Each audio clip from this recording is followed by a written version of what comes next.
میرا نام سہیل مقبول ہے، پنجاب یونیورسٹی سے تعلق ہے میرا. میرا سوال یہ ہے کہ جو آج کا الیکٹرانکس کا کاروبار ہے، نقد اور آسان قسطوں پہ جو کاروبار ہو رہا ہے، یہ اسلامک پوائنٹ آف ویو سے جائز ہے یا نہیں جائز ہے؟ یہ جو بجلی کی مشینیں، ٹیلی ویژن قسطوں پہ بھی اور نقد بھی، یہ جائز ہے یا نہیں؟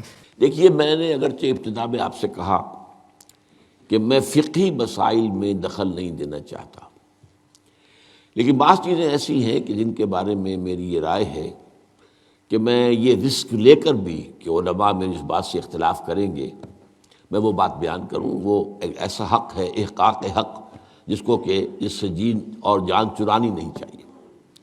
میرے نزدیک یہ معاملہ کہ یہ گلاس اگر آپ نقد خریدتے ہیں تو 10 روپے کا ہے، اور 1 مہینے کے بعد اگر آپ پیسے دیں گے تو پھر 11 روپے ہیں. میرے نزدیک یہ سودی معاملہ ہے، 1 روپیہ سود ہے. یہ ایسے ہی ہے کہ آپ نے کسی کو 10 روپے قرض دیے اور 1 مہینے کی مدت کے حوالے سے 1 روپیہ بڑھ گیا. سود اور کس کو کہتے ہیں؟ لیکن بدقسمتی سے فقہ حنفی کی روح سے یہ جائز ہے، لہذا علماء کا فتویٰ موجود ہے ان لوگوں کے لیے.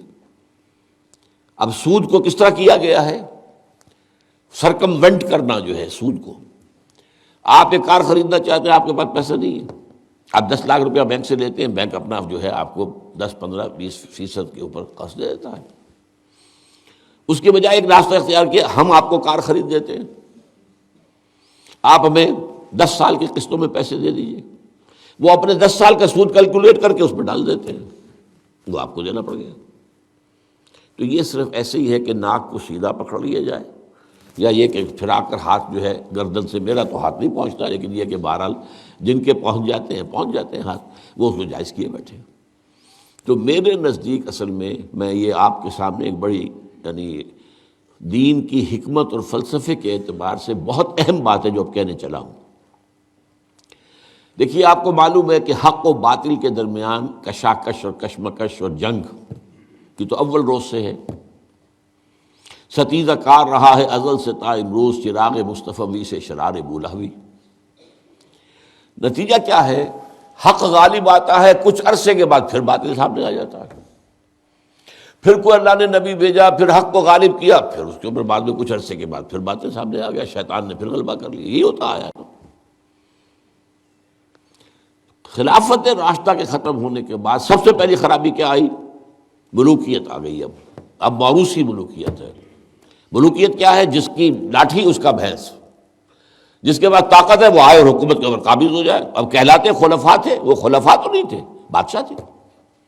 وہ بنو امیہ کے ہوں، بنو عباس کے ہوں یا ترک ہوں، یہ بادشاہ تھے. کہتے تھے خلفاء اپنے آپ کو. ایک معنی میں تھا کہ ظاہر بات اپنی اس حاکمیت مطلقہ کے مدعی وہ نہیں تھے، حاکم اللہ ہی کو مانتے تھے. لیکن وہ خلافت راشدہ کا نظام جو تھا وہ دنیا میں دوبارہ نہیں آیا. اس ملوکیت میں آ کر ظاہر بات ہے دین میں جو فساد برپا کیا ہے، وہ نماز روزے میں کوئی فساد پیدا کرنے کی انہیں ضرورت ہی نہیں تھی. پڑھے جاؤ بھائی نماز، ٹھیک طریقے سے پڑھے جاؤ. لیکن ان کو مالی معاملات کے اندر ملوکیت کا معاملہ جو ہے وہ تو اس کے ساتھ باپ ہوتا ہے. سب سے پہلی خرابی یہ پیدا ہوئی کہ جاگیرداری. اسلام میں کوئی جاگیرداری نہیں ہے. اسلام میں یہ جو ایبسینٹی لینڈ لارڈزم ہے یہ بھی جائز نہیں ہے. امام ابو حنیفہ کے نزدیک حرام، امام مالک کے نزدیک حرام، امام شافعی کے نزدیک حرام.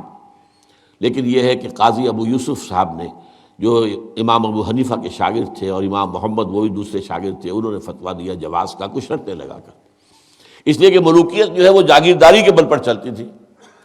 5 ہزاری منصبدار، 20 ہزاری منصبدار، 30 ہزاری منصبدار، 50 ہزاری منصبدار، اور اس کے اوپر بادشاہ تھے. ظاہر بات ہے کہ اس میں تو اس کی ضرورت تھی کہ لوگ جو ہے کاشت کریں دوسرے کے لیے. اور اسی طریقے سے نقد کے اندر یہ رقم کے اندر اضافہ کر کے اور بیک ڈور سے سود داخل ہو گیا ہے. لیکن ایک زمانے میں ہمارے ہاں جب کہ سپریم کورٹ تک معاملہ پہنچ گیا تھا سود کا، تو میں نے اس معاملے میں ایک بہتری کا پہلو دیکھا تھا کہ چلیے کم سے کم ایک سود اسی درجے تک تو آئے گا نا کہ 1 مہینے کے بعد پیسے دو گے تو 11، اگر 2 مہینے ہو گئے تو وہ 12 نہیں ہوں گے، 11 ہی رہیں گے. یعنی ایک انیشل سٹیج پر تو سود آ گیا. لیکن اس کے بعد وہ پرپیچویٹ نہیں کر رہا، بڑھ نہیں رہا ہے. 3 مہینے کے بعد 13 نہیں ہوں گے، رہیں گے وہی 11 ہی. تو کم سے کم یہ کہ لمیٹیشن تھی. اب یہاں قسطوں نے اس لمیٹیشن کو بھی ختم کر دیا. آپ 20 سال کی قسطیں بنا دیجئے.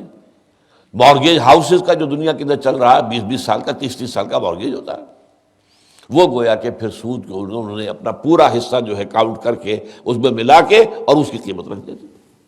میرے نزدیک یہ چیزیں حرام ہیں، اور میں ڈنکے کی چوٹ کہتا ہوں کہ حرام ہیں، لیکن چونکہ علماء کے فتوے موجود ہیں تو لہذا میں کیا کروں گا، جو بھی کر رہے ہیں اب ان کی طرف سے جواب دہی اللہ کے ہاں پر علماء ہی کو کرنی پڑے.